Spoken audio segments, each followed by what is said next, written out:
Just figured I'd do a quick video on my redneck rekey method that I've used a few times. So this is just a lock cylinder. This is for like a truck bed toolbox. So this comes with a screw in the end here, this lever on here. All you do is you pull out that screw, this tumbler comes out, and you've got these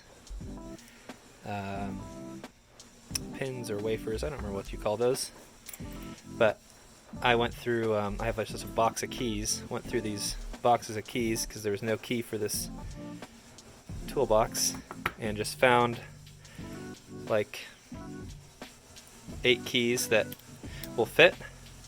And so this is how a key lock like this works. You put the key in and it pushes those tumblers down, and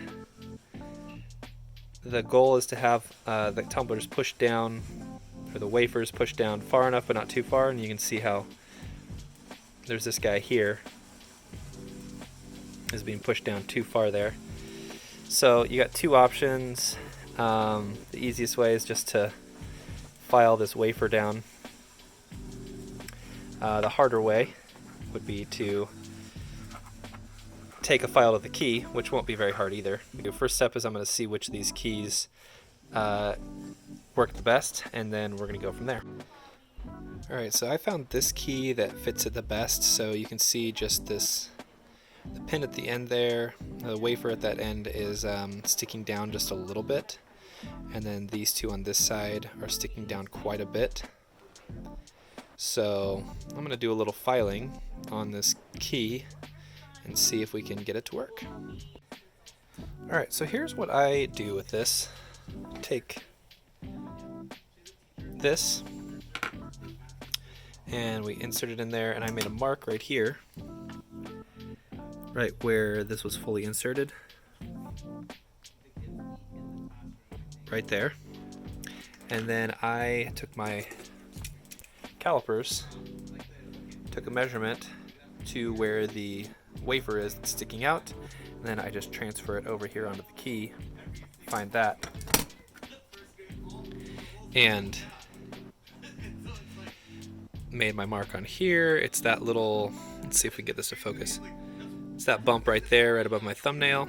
And so I'm going to take this file right here to that and see if I can get that to work a little better here. Alright, so there I made this little indentation there, and gonna round that off a little bit.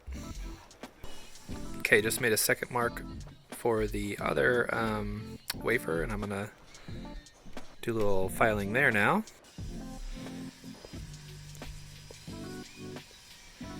Alright, so we got that first one pretty good there.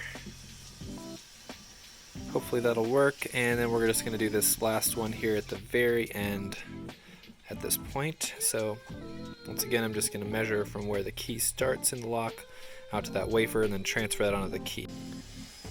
Alright, and there's the last one there. Going to see if this will work in the tumbler here, or in the lock.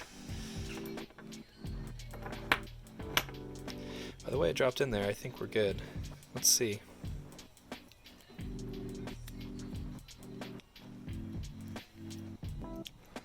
Maybe not. So it was a little tight in the lock, so I just put the key in and took the file over the top of this a little bit just to smooth that out. That worked really well. So now you put this in here, that turns just fine, turns freely, so this should work really well. And then of course when we take the key out, it'll lock in there. But